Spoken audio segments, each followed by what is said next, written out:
Ya. Entonces, tenemos fundaciones superficiales. ¿Ya?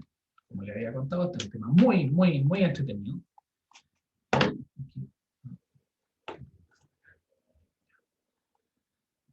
Y las fundaciones superficiales, ¿qué son? Si uno quisiera reducir esto a un Twitter, las fundaciones superficiales son los zapatos de la estructura. ¿Ya? De hecho, si usted lo ve de una manera muy simplificada, nuestros pies actúan como las fundaciones de nuestro cuerpo. ¿Ya? Eh, entonces, ¿cuál es el rol de nuestros pies? El rol de nuestros pies es distribuir todo el peso, ¿cierto? Todo el peso de nuestra estructura en el piso. ¿Y cómo lo hace? Para eso ocupa la planta del pie, ¿cierto? Es una estructura significativamente más compleja y más delicada que una fundación, pero es un buen símil, ¿ya? Entonces, en ese contexto, la filosofía del sistema de fundaciones, como les comentaba, es transmitir la carga estructural al suelo, ¿ya? Entonces, obviamente existe una tensión de contacto, el área de contacto es mayor que el área de contacto, es mayor que el área de los elementos por los cuales se transmite todo lo que es la carga estructural. En ese contexto, las fundaciones tienen un área mayor que las columnas, tienen un área mayor que los muros, ¿ya? No me recuerdo exactamente los porcentajes, pero el porcentaje de fundación con respecto al área de un edificio es muy baja, debe ser del orden de 3%, 2%, no recuerdo ese número, lo voy a chequear y se los voy a dar más específico en el próximo, en la próxima sesión, porque me parece que incluso eso podría ser un poquito bajo, ¿ya? Eh, pero como ustedes pueden ver, ¿ya? Si ustedes se fijan acá en esta diapositiva, ustedes lo que ven es, esta es la fundación. Esa es la fundación. Y como ustedes pueden ver en la fundación, ahí llega la columna, ¿ya? Ahora bien, obviamente, para construir el edificio, las fundaciones tienen que estar bien construidas. Eso implica que antes de que la fundación se empiece a construir, tiene que haber una autorización de parte del mecánico de suelo para recibir, que se entiende como lo que es la recepción del sello de fundación. ¿Ya? El diseño de las fundaciones tiene diferentes procesos. Esos procesos nosotros los vamos a revisar. Pero mientras el mecánico de suelo, el ingeniero geotécnico, no dé la autorización, no reciba las fundaciones, el edificio, estrictamente hablando, no se puede construir, ¿no? Porque usted necesita tener los zapatitos bien hechos. Entonces, ¿qué otro elemento aparece acá? Bueno, obviamente las columnas estructurales tienen elementos de acero, las fundaciones también deben ser estructurales, eso quiere decir que también deben tener acero. ¿Ya? Por muy pequeña que sea la fundación, debe ser armada. ¿Ya? Súper importante eso. No tiene ningún sentido tener una fundación que no sea armada. ¿Ya? Eso pasa a ser simplemente hormigón. ¿Existen esas situaciones? Sí. ¿Generan problemas? Muchas veces también. ¿Ya? Pero en obras menores. Ojo, un edificio siempre las fundaciones armadas. ¿Ya? Suena una redundancia, suena obvio, ¿ya? Pero dado que hay muchas construcciones pequeñas, por ejemplo, casas de playa, que tienen pollos de hormigón que no necesariamente están armados, ¿ya? Muchas veces alguno podría entrar en la confusión de si todas las fundaciones tienen que ser armadas. Y la respuesta es, deben ser armadas, ¿ya? En eso debemos ser sumamente enfáticos. Antes de la construcción de la fundación, fíjese que aquí hay una pequeña base que es levemente más ancha que la fundación. A eso se le llama emplantillado. ¿Ya? Emplantillado. Y obviamente, antes de poner el emplantillado, el suelo, ¿ya? El emplantillado, ¿por qué se cubre? Se cubre por varias razones. Para nivelar, se pone para proteger el tema de la humedad, para aislar la fundación también del suelo, ¿ya? Pero antes de tener el emplantillado, uno tiene que haber compactado el suelo. ¿ya? Y es por eso que el tema de la compactación, un concepto que se ve de manera relativamente rápida en el curso de geotecnia, es crítico, ¿ya? Usted tiene que encontrar siempre las condiciones para que su suelo esté al 95% del Proctor o al 80, o al menos al 85% de su densidad relativa, dependiendo del tipo de suelo donde usted va a fundar. Ahora, ¿qué se rescata de la figura anterior? Todo esto es lo que hablamos, ¿no? Está sobre el terreno, hormigón, llega una columna, están sobre una delgada base y presentan un espaciamiento. Sí, obviamente presentan un espaciamiento. En este caso, ¿ya? El espaciamiento es libre. ¿Ya? Si ustedes se dan cuenta, no existe ningún elemento estructural, al menos hasta ese punto de la fotografía, no existe ningún elemento estructural el, eh, con el, entre las fundaciones. Muchas veces, y eso lo vamos a ver también, existe una viga. ¿Ya? A esa viga, en caso que exista, se le llama viga de amarre. ¿Ya? Entonces, ya vimos eso. ¿Sí? Entonces, ¿cuál es la física de esto? Llega una carga, ¿cierto?, que se distribuye a través de las columnas o a través de los muros y llega a la fundación. Y lo que hace la fundación es que toma esta carga y la reparte, ¿cierto?, en un área más grande que está en contacto con el terreno. Al contacto entre la fundación y el terreno se le llama nivel de fundación. ¿Ya? Importante eso. Están en contacto con el terreno y transfieren cargas estructurales al suelo y en profundidades bajas. Eso es súper importante, porque muchas veces ¿ya?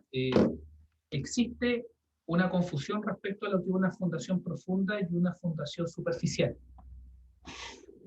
Generalmente las fundaciones profundas, perdón, las fundaciones superficiales generalmente se encuentran fundadas antes de los 3 metros. ¿Ya? Cuando las fundaciones requieren más profundidad, ahí en general se ocupa pilotes. ¿Ya? Existen más condiciones, las vamos a revisar. Esto es una introducción. ¿Ya?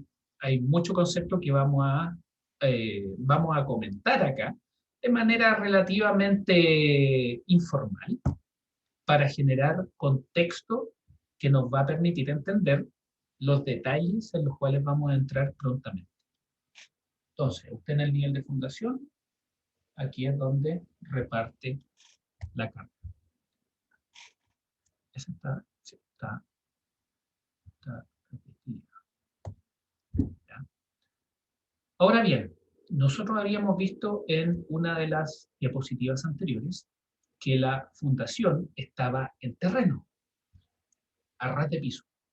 Sin embargo, las fundaciones siempre deben ir bajo una sobrecarga, a la cual se le llama relleno estructural.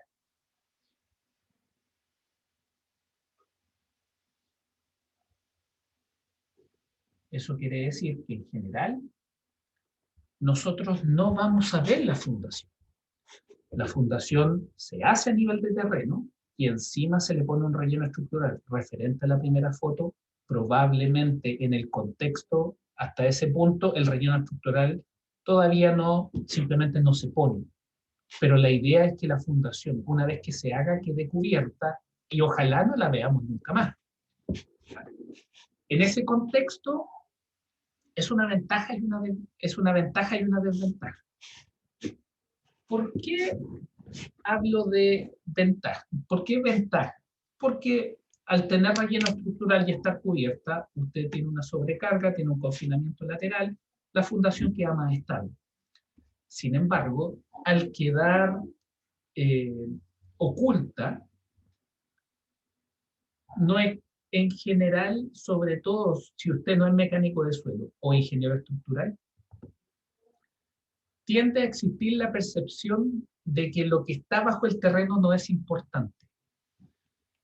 Y en ese contexto, muchas veces la misión del ingeniero geotécnico queda relegada porque está bajo tierra y no se ve. Entonces, ¿qué es lo que pasa? Desde una perspectiva geotécnica, si usted nunca más vuelve a ver su fundación, es espectacular. Porque eso quiere decir que no está presentando problemas, que no tiene que repararla, que no tiene que preocuparse de ella más de un leve chequeo que en alguna oportunidad le puede tocar. Por ejemplo, si existe un terremoto y hay ciertos problemas de deformaciones y hay que chequear las fundaciones, ahí probablemente usted va a desempolvar la fundación y la va a ir a revisar. Pero la idea es que eso no ocurra, ¿ya? Entonces, mientras más escondido quede nuestro trabajo, ¿cierto? Quiere decir que de mayor calidad es, porque no tenemos que verlo en términos de fundación, ¿me entiendes? O sea, la fundación queda cubierta y ahí está. Y no la vemos más, ¿ya? Ventajas de las fundaciones superficiales. Son económicas, son sencillas, pero por sobre todo tienen la bondad de que permiten la inspección del terreno. Eso quiere decir que si tenemos, perdón, aquí aparece algo. Ahí está. Como la fundación es superficial, pensando en una profundidad no mayor a 3 metros, 2 metros, he visto fundaciones a 4 metros, pero no se estila mucho. Bien, en general uno trata de tener las fundaciones no más allá de 2, 3 metros, ¿ya? Y para profundidades mayores, uno en general tiende a preferir pilotes. Entonces, son económicas, son sencillas, permiten la inspección del terreno. ¿En qué tipo de suelo evitarlo? En suelos que son muy compresibles. ¿Por qué? Porque eso va a inducir, si yo tengo un suelo, tenemos un suelo muy compresible, eso va a inducir que la fundación va a bajar. Si tenemos un suelo orgánico, me gustaría que escucharan una hipótesis respecto a suelo orgánico. ¿Qué es lo que entienden ustedes por suelo orgánico? Me gustaría escuchar una hipótesis con respecto a eso. Alison, Álvaro, Consuelo, Cristian, Felipe Castellanos, Francisco, Franco, Jorge, José, Luis. Don Jorge, respecto a su correo. Don Jorge, respecto a su correo, nos podemos juntar después de clase, ningún problema. Se me olvidó contestarlo, disculpe. Matías, ¿Profe? Roberto, Valentina, ¿sí? Me tinca que un suelo orgánico es donde antiguamente puede haber un bosque o algo así que se degradó y contribuyó material orgánico a la tierra. Por ahí va. ¿En dónde podemos encontrarlo más allá del bosque? ¿Dónde está? Para que nos hagamos una idea fija, una idea, no, una idea más concreta de aquí entendemos por suelo orgánico. Está súper bien lo que usted plantea.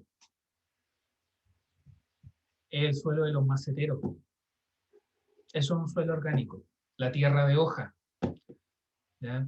Eso es un suelo orgánico. Es un suelo que es muy compresible, que es muy débil. Usted se encuentra con suelo orgánico, tiene que sacarlo entero. Súper importante eso. Suelos expansivos y suelos colapsables. Me gustaría que alguien compartiera su hipótesis respecto a lo que aprendió en geotecnia y geomecánica.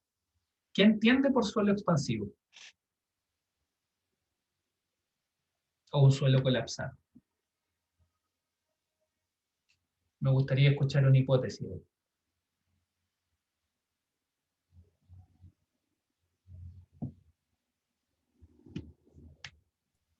Recuerde, no hay Suelo respuesta mala, expansivo, no hay profe. respuesta mala, solamente hay aprendizaje. ¿Quién estaba hablando? Perdón, no lo logro ver. Yo. Consuelo, El suelo expansivo tiene afinidad con el agua, ¿ya? entonces atrae partículas de agua y por eso va como creciendo. ¿Pero crece la partícula o crece? ¿Qué es lo que crece? ¿Qué es lo que cree usted que ocurre? ¿Que crece la partícula? No, no, no. Como que se acumula agua al alrededor. ¿Ya? Pero el agua es súper. Al aplicar corte, el agua, con la deformación, el agua debería irse. En el suelo expansivo eso no pasa. ¿Qué es lo que pasa con esa agua que se une a la partícula? Están atraídas por fuerzas interparticulares, creo que es la ¿Ya? palabra, no sé. ¿Cómo es esa unión? Fuerte. Es rígida, es fuerte, exactamente, es muy fuerte. El agua que se pega a las partículas de un suelo expansivo. ¿Cuáles son las condiciones que usted cree que debe tener un suelo para ser expansivo con suelo? ¿Se acuerda? Es ¿cómo se llama esto? La proporción de la partícula. ¿Ya? ¿Qué proporción sería esa? Tiene que tener como una cara grande, no sé cómo decirlo. Ya. Como que Un tiene área, que un área ser, específica, profe. sí, Un área específica Alta, alta. alta, eso. sí. Un área Tiene- específica alta.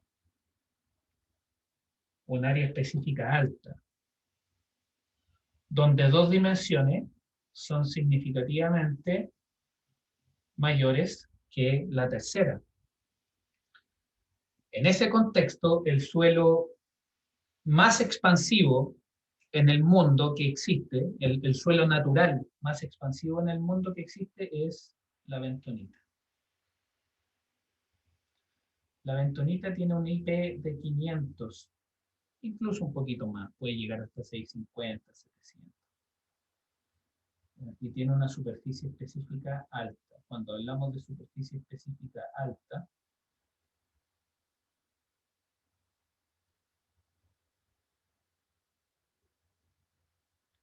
estamos hablando de, por cálculo rápido, podríamos hablar incluso de 900, pero en general es del orden de 400 metros cuadrados partido por gramo. Es algo así. ¿Ya? Ese es el número. También lo voy a chequear. ¿Ya? Dado que este tema apareció, este número también lo vamos a chequear. Pero si no recuerdo mal, es del orden de es de esa magnitud. ¿Ya? Cuando uno tiene una superficie específica alta, el índice de plasticidad es alto, lo que quiere decir que su afinidad con el agua es alta. ¿Y por qué su afinidad con el agua es alta? Porque en estas condiciones, esta partícula en seco,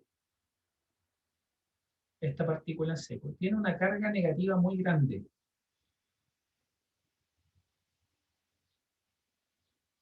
Tiene una carga negativa muy grande. Entonces, ¿qué es lo que ocurre? Que el agua es un dipolo. Eso quiere decir de que sus cargas se pueden disociar. Por lo tanto, cuando usted tiene esta partícula acá, ¿se podrá escoger esto? ¿Se podrá? No creo que se pueda. ¿Sí? Ya estaba pensando si podía agarrar la partícula de ahí y tirarla para... No, pero vamos a hacer esto.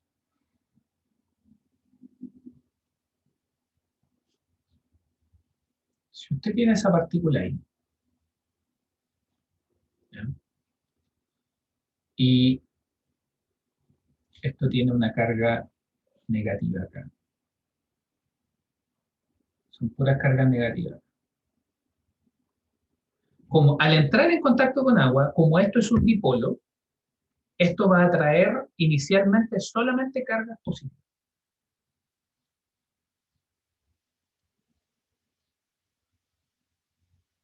Y las cargas positivas que están acá,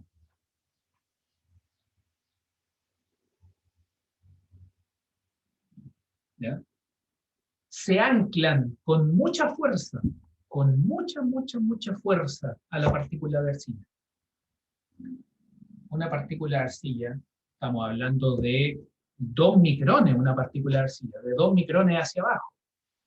La bentonita tiene un tamaño de 250 nanómetros. Y existen otras partículas que son aún más pequeñas. Por ejemplo, existe la laponita, la coloidal sílica, que tienen tamaños de orden de magnitud de 10 nanómetros, 20 nanómetros. La laponita en particular tiene 25 nanómetros. Entonces, ¿qué es lo que ocurre? Acá,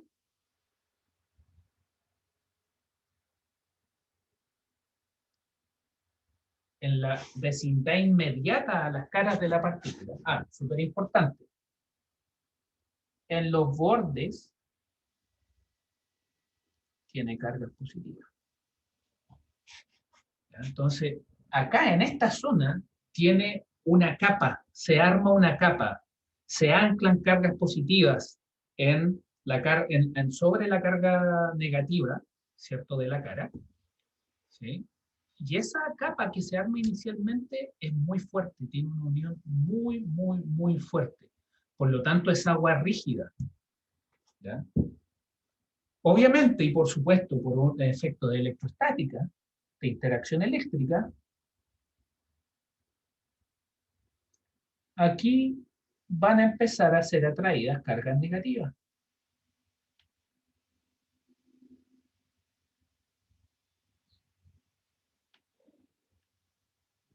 Pero al mismo tiempo van a empezar a ser atraídas cargas positivas. Es evidente, ¿cierto?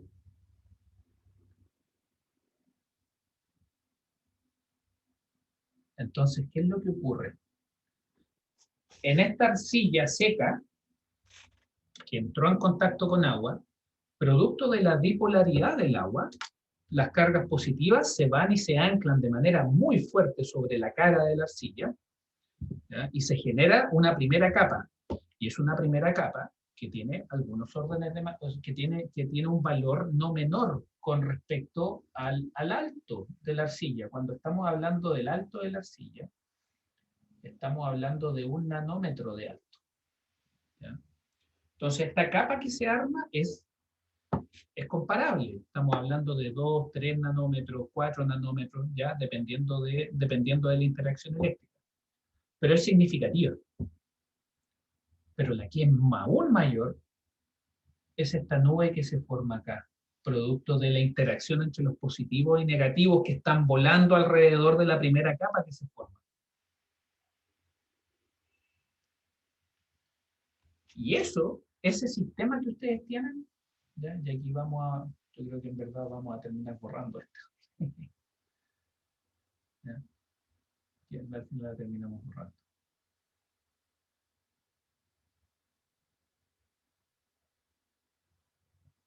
Y esta doble capa aquí que se forma, se le llama efectivamente el sistema de doble capa. No se llama doble capa porque hinche por arriba y por abajo, sino que se llama doble capa porque efectivamente tiene 2 capas alrededor. ¿Ya? Y eso tiene algunos órdenes de magnitud con respecto al espesor de la arcilla. Dependiendo del tipo de suelo, este tamaño puede llegar a ser 30 nanómetros, puede ser 10 nanómetros, puede ser 20 nanómetros. ¿Ya? ¿Qué es lo importante? Que es un número significativamente mayor que el ancho de la partícula. Entonces, en un suelo expansivo no es que la partícula se infle, ¿cierto? Tal como decía el Consuelo, ¿ya? Sino que simplemente absorbe mucha agua, en particular el agua que está más cerca de la superficie con carga negativa es una capa muy rígida y después viene una capa menos rígida, ¿ya? Que da esta impresión de que el suelo se hincha, ¿ya? De que la partícula se hincha, pero no es que la partícula se hinche, simplemente ha chupado mucha agua y como eso le pasa a todas las partículas que están en la masa de suelo, la masa de suelo en su conjunto se hincha. Y eso lo que hace es levantar las fundaciones. Esto tiene una presión de hinchamiento, obviamente, y esa presión de hinchamiento puede ser significativa dependiendo del tipo de suelo. Una bentonita, sin ningún problema, le puede generar una carga de hinchamiento de 2 kilos por centímetro cuadrado, lo cual es alto. Eso levanta una casa, sin problema, ¿no? Entonces, ¿dónde se ven estos problemas en Santiago? Se ven en Pudahuel, se ven en Lampa, se ven en Huechuraba, se ven en La Dehesa, se ven en todas las zonas, ¿sí? Se ven en todas las zonas periféricas de Santiago. En Santiago mismo, Santiago Centro, por ejemplo, San Bernardo, Estación Central, Santiago Centro, Providencia, Ñuñoa, en general no presentan este tipo de suelo.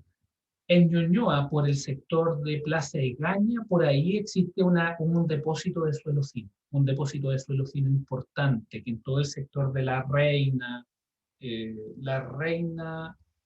Plaza de Gaña, por ahí donde estaba el Hoyts, no sé si estará todavía, ¿ya? Pero esa es la... Pero eso es a grandes rasgos lo que es un suelo expansivo. Tiene un montón de detalles. En particular, los suelos expansivos lo hemos estado estudiando a través de la tesis de Catherine, que en algún minuto del semestre les va a estar presentando sobre lo que es el diseño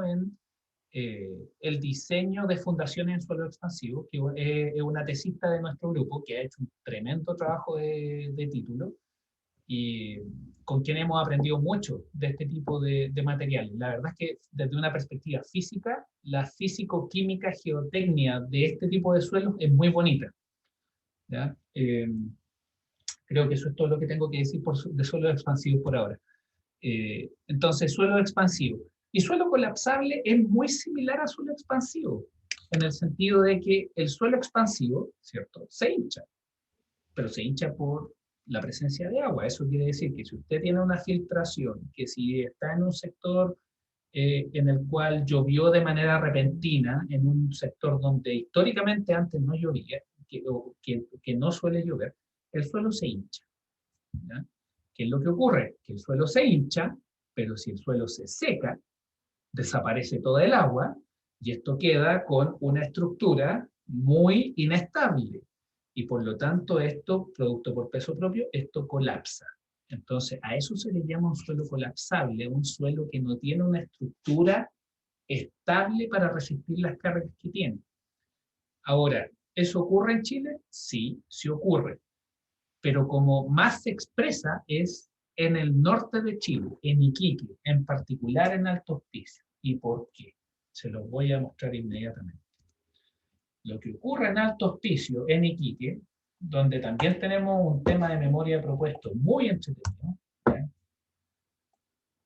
Ocurre lo siguiente en Iquique.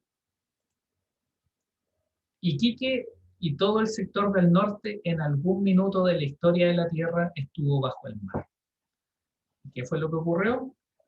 Hubieron estos levantamientos, ¿cierto?, que generan las montañas, y estos procesos secaron los mares, quedaron las sales. Entonces, ¿qué es lo que ocurre? Que en Iquique se da mucho esta estructura. ¿Ya? En los sectores altos de Iquique ocurre mucho esto.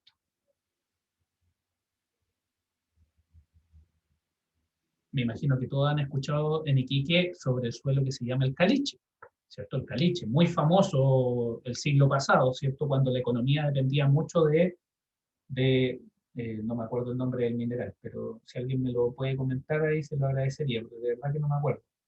El salitre, perdón, el salitre, ¿ya? El caliche y el salitre, ¿cierto?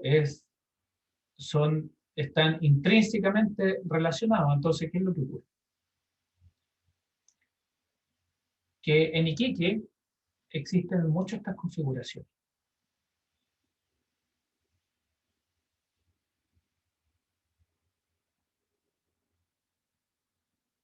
Donde acá, por ejemplo,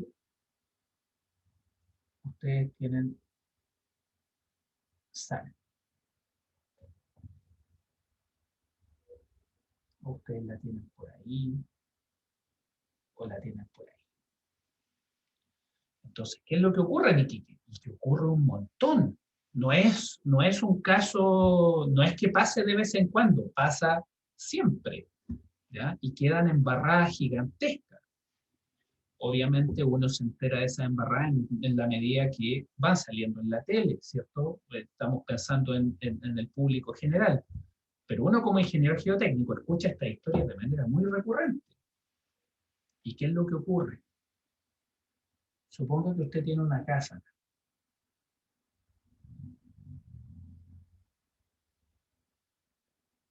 y usted tiene un suelo con sal. Cuando usted tiene un suelo con sal, la estructura que usted tiene en este suelo con sal es que usted puede tener pura sal. No, vamos a dibujar con rojo para ser consistente. Y usted tiene solamente sal, o bien usted tiene un sistema granular que tiene sal. Por norma, la norma chilena no permite que los suelos tengan más de un 3% de sales. Si usted está en el norte, es sumamente importante siempre que le mida la cantidad, la concentración de sales a su suelo, porque usted nunca sabe dónde se puede estar parando, ¿ya? Entonces, ¿qué es lo que ocurre? ¿Qué es lo que ocurre? Que usted tiene una estructura así. Puede tener eso, puede tener otra parecida, pero usted tiene una estructura y entre los granos esto está en sal. De hecho, estoy preparando un experimento súper entretenido, ¿no? Quizás se lo muestro en la próxima sesión. O quizás lo puedo buscar ahora mismo, que lo estoy haciendo con sal. Siempre hago experimentos en la cocina de mi casa de geotecnia. Entonces, usted tiene esto lleno de sal. ¿Ya? Usted fácilmente puede tener una cantidad muy superior de sal por sobre partículas, por ejemplo. Entonces, ¿qué es lo que ocurre? Usted va, llega a este terreno, lo ve y dice, este suelo es súper duro. Y efectivamente es así. El suelo de sal es una roca. Es una roca mientras no tenga agua. Entonces, ¿qué es lo que pasa? Que la gente va, se pone en estos terrenos, ¿cierto? Que aparentemente son tremendamente duros, porque efectivamente lo son. Una sal seca, absolutamente seca, es una roca. ¿Ya? ¿Y qué es lo que ocurre? Se le rompe la cañería. O se le genera una filtración, y esta filtración es lenta. Entonces, ¿qué es lo que ocurre? Que cuando usted tiene, por ejemplo, una filtración lenta, también de manera muy lenta se le empieza a socavar la sal. Entonces, la sal que usted tenía acá, de la nada, o sea, no de la nada, producto de la filtración empieza lentamente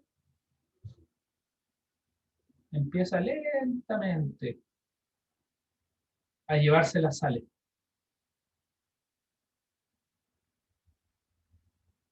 Que usted no se da ni cuenta. ¿Cuándo se da cuenta? Cuando de un día para otro, o se encuentra usted que el living de su casa capota y se va a un socavón. ¿Ya? Y eso en Iquique pasa un montón. ¿Y por qué? Porque obviamente en la medida que la sal empieza a desaparecer, producto de una filtración o producto de una lluvia que no se esperaba en el sector, ¿cierto? Al empezar a ocurrir este fenómeno, la estructura de suelo ya no es tan dura, porque la sal en agua no es dura. En particular, en la medida que la sal empieza a entrar en contacto con agua, se empieza a disolver y la estructura de sal empieza a perder rigidez. ¿Y qué es lo que empieza a ocurrir? Que las partículas de suelo empiezan a converger. Y inicialmente lo pueden hacer muy lentamente. El punto es que en algún minuto,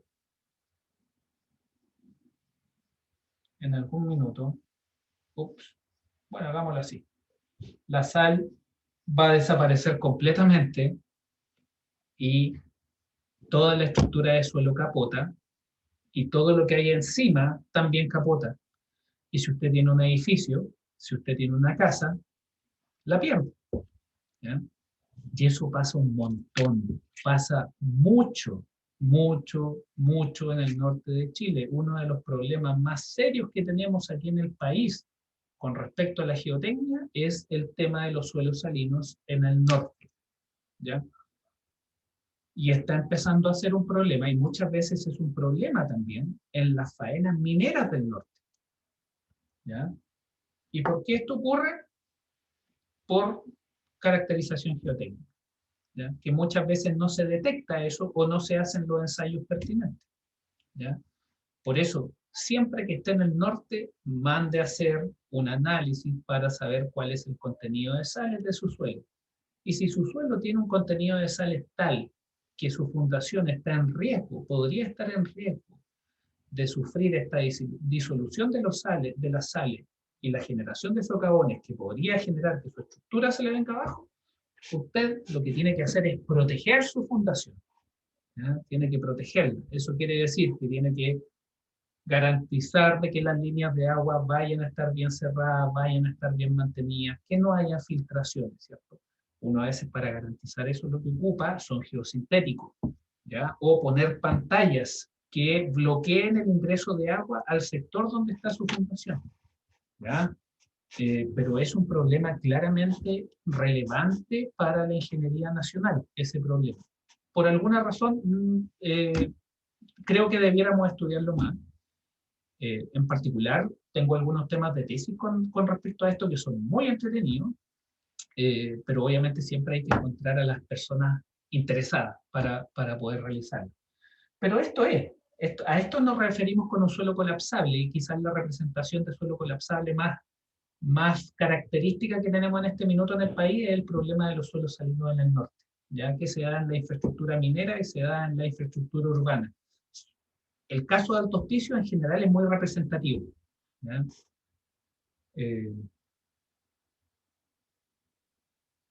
Entonces aquí usted tiene sal y tiene una filtración de agua. ¿Ya? No faltó dibujar el agüita acá en todo esto que hemos estado conversando, pero ustedes ya hicimos el punto, ¿no? En el minuto en que el agua lava las sales, sayonara. ¿Ya? Sayonara la estabilidad de esa estructura de suelo que inicialmente era muy sólida. ¿Ya? Entonces aquí tengo que hacer algo. Ya. Creo que podemos seguir avanzando entonces. Entonces, nos faltan algunos puntos ahí, ¿no? ¿Por qué? Sí, importante. ¿Por qué? Es un tema principalmente de asentamiento. ¿Ya? Eso también lo vamos a revisar, los asentamientos. Los asentamientos vamos a tener tres tipos de asentamientos. El asentamiento individual, el asentamiento diferencial y el asentamiento distorsión angular, puede llamarlo de esa manera, mejor dicho. ¿Ya? Entonces, los asentamientos pueden ser excesivos, y pueden ser excesivos de manera individual o de manera diferencial. Aquí nos referimos de manera diferencial. Cuando usted tiene dos fundaciones cercanas, ¿ya? Obviamente la estructura que está encima está conectada a través de vigas, ¿sí? Y si esta fundación se asienta más que la otra, de manera significativa, ¿ya? Que rompe cierta tolerancia, ¿ya? Eso va a empezar a generar daño en la estructura. ¿Por qué? Porque se van a empezar a desangular las vigas. ¿Ya? Eso pensando en el caso de un edificio. ¿Ya? O en el mismo radier. Esto le rompe el radier. Los suelos expansivos y los suelos colapsables rompen los radieres como si nada. Si usted va, y eso ocurre mucho en Lampa, si usted va a Lampa, no muchas veces, pero me ha tocado ir a Lampa a ver temas de levantamiento de casa. Pero uno ya sabe en cuanto llega que hay un problema significativo. ¿Por qué? Porque uno llega, en general en Lampa, en Chicureo, en todos esos sectores, cuando uno ve los problemas, los estacionamientos son amplios. Pero el estacionamiento está todo agrietado. ¿Ya? Entonces, importante tener eso en consideración. Entonces, asentamientos excesivos individuales de las fundaciones o asentamientos diferenciales, entendidos como los asentamientos que sufren la diferencia de los asentamientos individuales entre zapatas que están contiguas. ¿Ya? Bueno, hablamos de los suelos expansivos, hablamos de los suelos colapsables. ¿Ya? Importantísimo, las fundaciones deben ser construidas con hormigón armado. ¿Ya? Y para eso está siempre, obviamente, la norma que nos apoya, que es la NSH 430. ¿Ya? Aquí hay información que en ningún caso reemplaza la norma, quiero ser muy enfático en eso. ¿Ya? Esto es de un sitio web que recibe muchas visitas al mes y que encontré esta información, la puse el semestre pasado. ¿Ya? En donde se dan ciertas dosificaciones, pero fíjese acá. ¿Ya? Fíjese acá que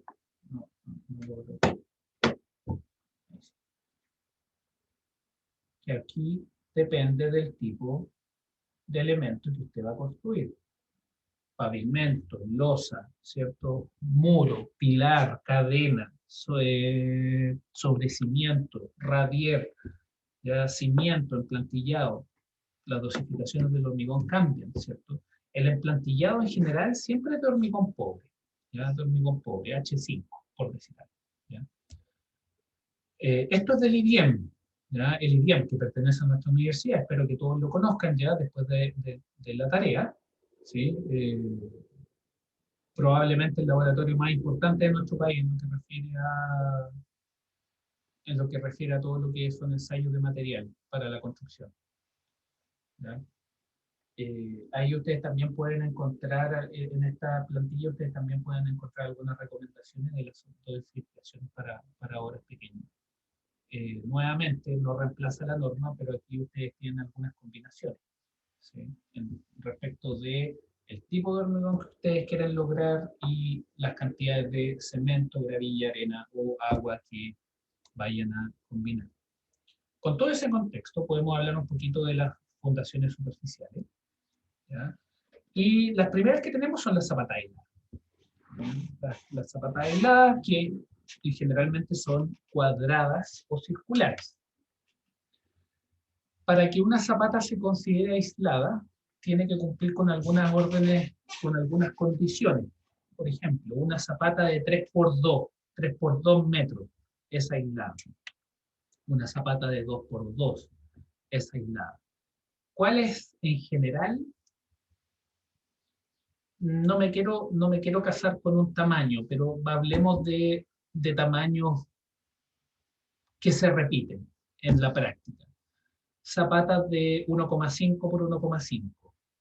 Zapatas de 2x2, 2x3, ¿ya? Donde las dimensiones de los lados son comparables entre ellas. Ya cuando es del orden de 1:7, 1:6, uno ya empieza a perder el concepto de zapata aislada y uno empieza a hablar de zapata continua, ¿ya? Entonces, siempre considerar sobrecarga, ¿ya? Y en el nivel de fundación va la zapata y ustedes tienen acá la vista en planta, ¿ya? Y según lo que nosotros veíamos, esto tiene dimensiones comparables. Ejemplos de zapatas aisladas. Ejemplos, por ejemplo, los que están acá, ¿sí? Fíjese acá, esto es una zapata aislada, esto también es una zapata aislada. Estas son zapatas aisladas que están bastante cercanas entre ellas. Aquí usted tiene una zapata aislada. Si usted se fija, esta es una zapata aislada que no tiene dimensiones menores. Aquí las dimensiones de cuánto serán. Esto debe ser 1,5 metros. 1 metro. ¿Ya? Entonces estamos pensando en que esta zapata debe ser de unos 2x3 metros. ¿Ya? Es una zapata aislada bastante robusta. Fíjense en el ancho, en el alto. Si esto tiene 1,5 metros, esto debe tener unos 80 centímetros. ¿Ya? El alto de las zapatas varía y eso depende del tema de la flexión, ¿ya? Porque obviamente esto tiene que ir armado, entonces usted tiene que poner hormigón, perdón, tiene que poner acero, tiene que poner líneas de acero, ¿ya? Ahora, las zapatas, este tipo de zapatas en general, ¿ya? Eso también lo vamos a ver. Existe una, en la línea de lo que estábamos hablando, sin perder la línea de lo que estábamos hablando. Fíjese que acá el alto de esa zapata es significativamente menor que el alto de esta que está acá. ¿Sí? Esa debe tener unos 30 centímetros. ¿Ya? Fíjese en esta que está acá. Si usted ve esta excavación, ¿ya? También tendrá unos 40 centímetros, 50 centímetros. ¿Ya? Todo eso ya es estructural. ¿Ya? Todo eso ya es estructural. Lamentablemente acá no alcanzamos a ver lo que es el cálculo de las zapatas, el cálculo estructural, pero debiera ser parte del curso. Lamentablemente por un tema de tiempo, obviamente no podemos pasarlo, pero debiera ser parte del curso. Un ingeniero geotécnico tiene que saber diseño estructural de zapatas, ¿ya? Tiene que saber. Profe, ¿para muros se suelen usar zapatas superficiales aisladas? No, para muros en general. Bueno, es que para muro pequeño sí. Usted puede usar una zapata aislada, ¿ya? Pero en general los muros caen sobre zapatas continuas, ¿ya? Se trata de que sean zapatas continuas. Vamos a ver esos detalles, Consuelo, ¿ya? Entonces, fundaciones, zapatas aisladas. Las zapatas aisladas son muy útiles para soportar columnas estructurales. Pueden ser cuadradas, circulares o rectangulares. Pueden incluso presentar pendiente o ensanchamiento. Esos detalles los vamos a ver después. Según la necesidad de distribución de cargas, el tipo de unión entre la fundación y la columna depende de la estructura. ¿Ya? Puede ser de acero, de madera, de hormigón. Si usted tiene una columna de hormigón, ¿cierto? La unión tiene que ser de acero. En el caso de que la columna sea de acero, obviamente también la conexión va a ser a través de acero, pero va a ser a través de un sistema de anclaje. ¿Ya? Va a ser a través de un sistema de anclaje que usted va a implementar en la fundación, donde hayan pernos, ¿ya? A los cuales usted pueda anclar la columna de acero. ¿Ya? Con la madera pasa algo parecido, pero ahí hay más alternativas, ¿ya? Para lo que son las columnas de madera, pero uno cuando habla de columnas de madera en general piensa en una estructura más pequeña, ¿ya? Más liviana, mejor dicho, ¿ya? Actualmente hay una tesis muy interesante que está dirigiendo el profe Pancho en estructuras de madera. Está haciendo el análisis de estructuras de madera, pero para edificios, ¿ya? El estudiante se llama Matías Alarcón. Me parece que es una tesis muy, muy buena. Me parece que es una tesis que tiene una intención muy, muy positiva, sobre todo en estos tiempos en que necesitamos tener construcciones más sustentables. ¿Ya? Fundaciones, zapatas aisladas. Nosotros estábamos mostrando de un tipo solamente, pero hay más. Están estas, por ejemplo. Esta es la zapata que habíamos mostrado en las figuras anteriores. En esta, aquí tenemos una zapata escalonada. ¿Ya? Acá tenemos una zapata con forma de campana. ¿Por qué eventualmente necesitaríamos formas diferentes? Porque recuerde que las estructuras están sometidas a momento. Por lo tanto, podría ser de que la carga a la cual está sometida la fundación eventualmente pudiera tener leves tracciones.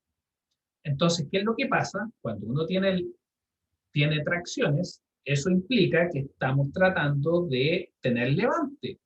Nosotros no queremos levante. Por lo tanto, nosotros ayudamos a la zapata a que aguante mejor ese levante. El levante también vamos a diseñar por levante. Nosotros siempre tenemos que garantizar que la estructura esté al menos al 80-85% de compresión. ¿Ya?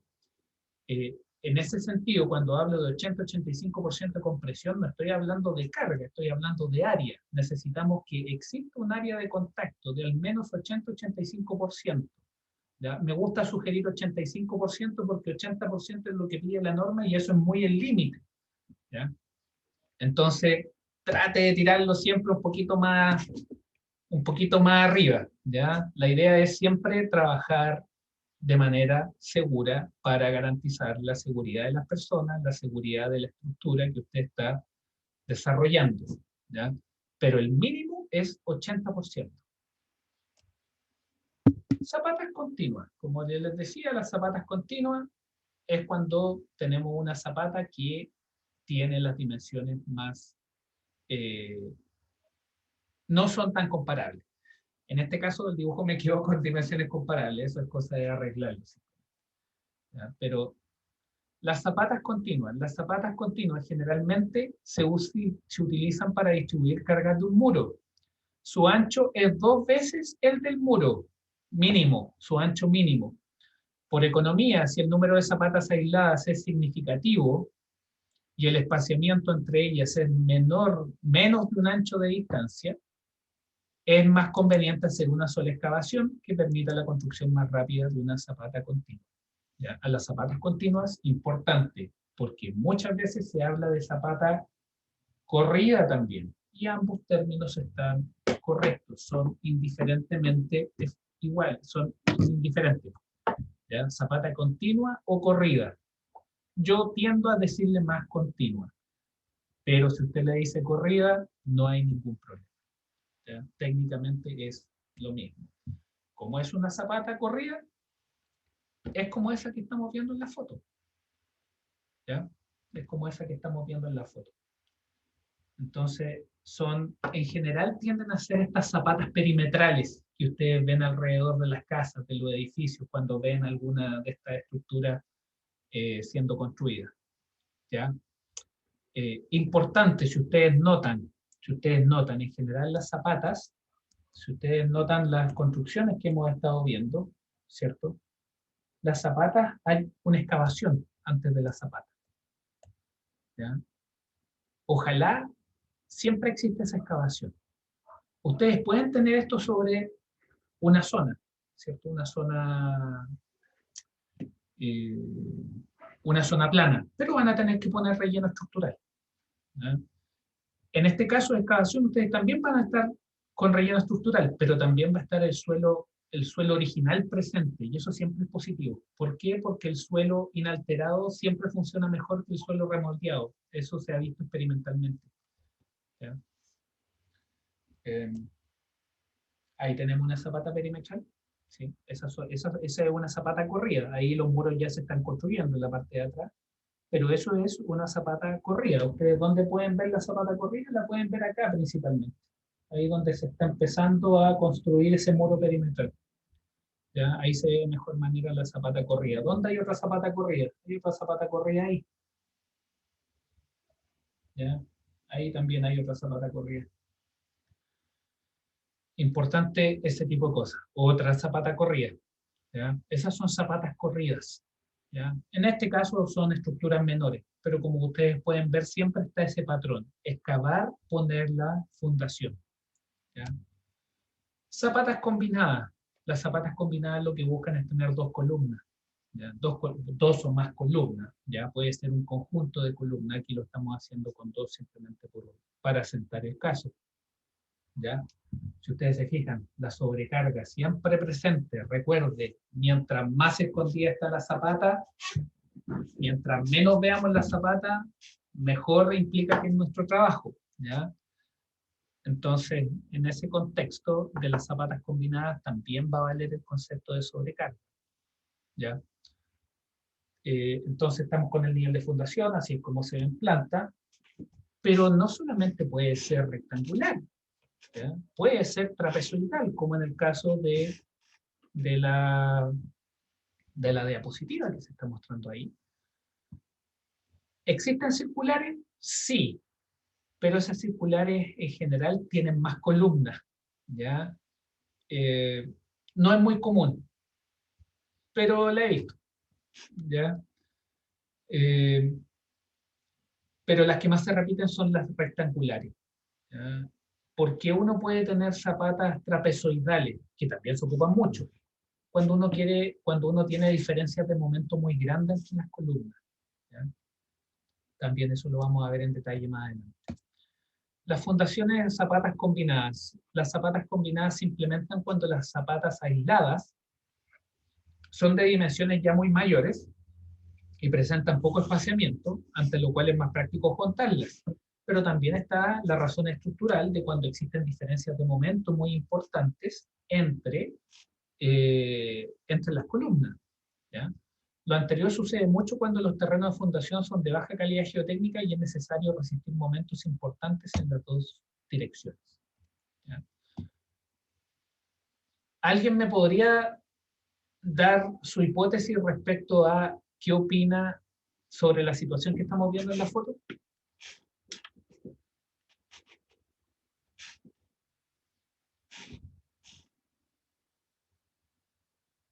¿Quién tiene algún comentario sobre lo que estamos viendo en la foto?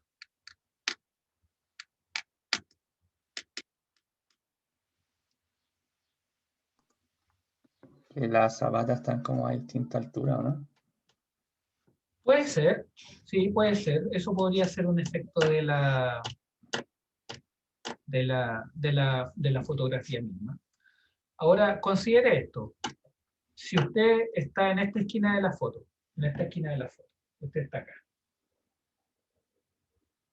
y usted le dice a la persona que está acá que venga, ¿le va a costar o no le va a costar llegar?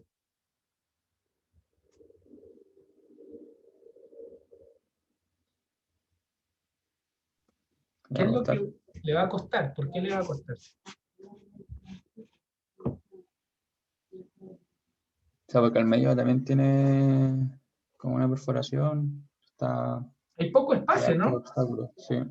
Hay poco espacio. Hay poco espacio.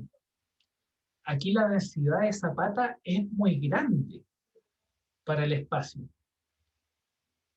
Aquí el concepto que queremos presentar es el concepto de zapata combinada, ¿cierto? Pero aparece otro concepto. Fíjese acá, bueno, esto es una zapata combinada.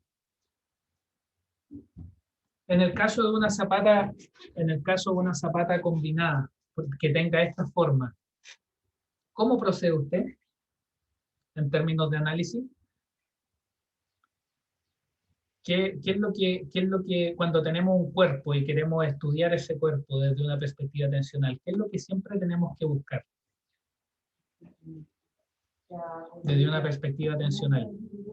¿Qué es lo que más nos conviene como ingenieros civiles buscar? Usted tiene un estado tensional. ¿Qué es lo primero que busca?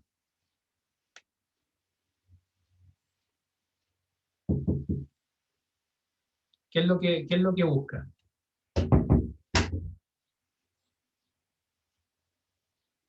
Alguien que me comparta su hipótesis respecto a un estado tensional. Cuando ustedes tenían un cuerpo en mecánica de sólidos, con tensiones por todos lados, ¿qué es lo que buscan en ese contexto?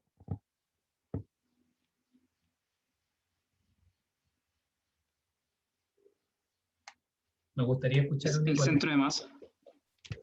Un poquito más elaborado. Ya el centro de masa, por supuesto, ayuda. ¿Qué más? Yo sé que ustedes lo saben.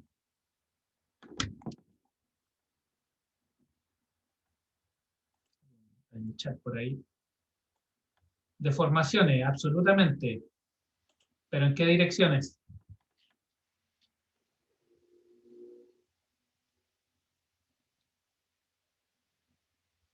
Ustedes analizan deformaciones y tensiones, pero en qué direcciones?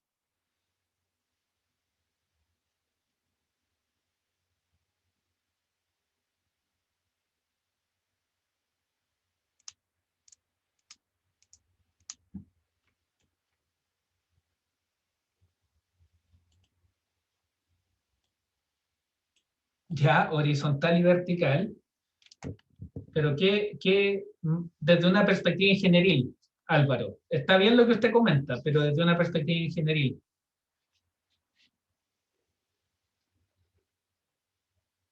¿Cuáles son las direcciones que buscamos desde una perspectiva tensional?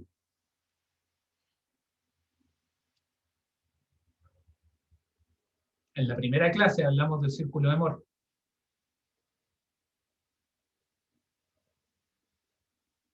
Buscar tensiones y direcciones principales. El día lunes se viene el círculo de Moore. ¿Ya? Para que lo consideren. Entonces, cuando ustedes tengan zapatas con formas no regulares, ¿ya? Siempre hay que buscar las tensiones y direcciones principales. ¿Ya? Es súper importante eso, para nuestro análisis va a ser fundamental. ¿Ya? Entonces es muy importante que sepan eso. Por supuesto, cuando uno habla del círculo de Moore es un estado tensional, ¿ya? Pero con la dirección y tensiones principales ustedes pueden caracterizar el círculo de Moore de manera completa. ¿Ya? Entonces, ¿qué era lo que pasaba acá? Que bueno, está el tema de que la forma de las zapatas no es regular, ¿ya? En una zapata combinada que tiene una forma no regular. Pero también está el tema de la densidad de zapata. Aquí hay demasiada zapata, ¿sí? Demasiada zapata en ese contexto, y eso también lo vamos a ver. Hubiera sido mucho mejor simplemente hacer una zapata gigante y tener las columnas llegando a esta zapata gigante en los diferentes lugares. Desde una perspectiva constructiva, esto que se ve en la figura es sumamente ineficiente. ¿Por qué? Porque no hay espacio para operar. No hay espacio para operar entre las zapatas individuales. ¿Ya? Importante eso. Cuando ustedes trabajan, no solamente diseñan, sino que también buscan que la operatividad de la construcción sea eficiente. ¿Ya? Ahí ustedes tienen más zapatas. Estas son zapatas combinadas. ¿Ya? En ese contexto, fíjense acá la ineficiencia. Fíjese. No están separadas por nada. Hubiera sido simplemente mejor hacer una zapata que hubiera tenido esa configuración, que existen, se hacen mucho. ¿Ya? Sobre todo en la esquina de las construcciones. Son necesarias. ¿Por qué? Porque no podemos pasar al terreno del lado. ¿Ya? Súper importante eso. Zapata combinada. Esa zapata es tremendamente robusta, ¿no? Va a aguantar un montón. ¿Ya? Y losas de fundación. Y las losas de fundación, ¿ya? Y es por eso que estábamos presentando el contexto anterior, la losa de fundación es simplemente una zapata gigante a la cual llegan las columnas y que nosotros también vamos a aprender a diseñar. Las losas de fundación se requieren en suelos de muy mala calidad geotécnica en general. ¿Ya? ¿Y por qué? Porque se requieren demasiadas fundaciones. Entonces, ¿qué es lo que pasa? Desde una perspectiva operativa, ¿cierto? Si yo tengo que hacer excavación y construcción de varias zapatitas, es mejor, ¿cierto?, hacer una sola excavación, una sola zapata y que las columnas lleguen de manera limpia a la zapata gigante con la cual estoy lidiando. Entonces, se requieren en suelos de muy mala calidad geotécnica, o bien cuando la densidad de zapatas aisladas es muy alta en las dos direcciones de emplazamiento del sistema de fundación. Y son muy eficientes en reducir asentamientos diferenciales. Eso es muy importante en las zapatas, en las losas de fundación. ¿Ya? Las losas de fundación se ocupan mucho en la infraestructura minera y tienen unas dimensiones gigantescas. O sea, cuando ustedes hablan de tener una zapata de 50 por 50 por 50 metros, y 2 metros de alto, no es tan descabellado en el mundo de la minería. En el mundo de la minería las dimensiones son gigantescas. Ahí hay ejemplos de losas de fundación. Ahí hay otro ejemplo de losa de fundación, que esa tiene vigas además, es una losa de fundación que además va a tener vigas encima. Ahí hay otra losa de fundación. Esto es una losa de fundación. ¿Sí? Y este es un esquema de cómo luce una losa de fundación de un dibujo técnico. ¿Ya? Losas de fundación, ¿dónde se pueden implementar también? Hablamos de la minería, pero sin embargo, para un telescopio, ¿cierto? Si usted tiene la intención de mirar 20.000 años luz de distancia, tiene que hacerlo de manera precisa. ¿Ya? Porque si la fundación se le mueve 0,5 milímetros, en vez de estar mirando la Luna, va a estar mirando Venus. ¿Me entiende? Entonces, eso es importante. ¿Ya? Tienen que ser las losas de fundación en general, existen flexibles y rígidas, pero en el caso de un telescopio, tienen que ser rígidas. ¿Ya? El telescopio no se le puede mover nada, y en ese contexto, ojalá pueda fundar en roca, y aun cuando esté fundando en roca, le pone una fundación robusta. ¿Ya? ¿Por qué? Porque usted tiene que garantizar que la persona, el astrónomo que va a estar ahí mirando la estrella o recibiendo las señales, lo haga de manera adecuada. ¿Ya? Sumamente importante. Si mal no recuerdo, este es un sistema de fundación que fue hecho acá en Chile. ¿Ya? En particular con el profesor Pastel nos tocó hace poquito estar involucrado en un proyecto que está lidiando con esto, con un telescopio a 5.000 metros de altura. ¿Ya? Y bueno, fue una muy bonita instancia de aprendizaje, pero desde la perspectiva del permafrost, que es lo que pasa con el suelo ante climas que son muy fríos. ¿Ya? Cuando usted está a esta altura, por muy claro que se vea el cielo, el frío que hace ahí es mucho, y a eso súmele la falta de oxígeno, obviamente. La construcción de estas estructuras en altura es muy desafiante. ¿Ya? Pero ustedes pueden ver el tremendo nivel de fundación que va a tener este telescopio. ¿Sí? Y esto es así como luce finalmente. ¿Ya? Me parece que esto es un buen punto para que dejemos la clase hasta acá. Si alguien tiene dudas, consultas, con respecto a lo que estuvimos revisando hoy día, las podemos seguir conversando. Si no, le agradezco mucho su asistencia y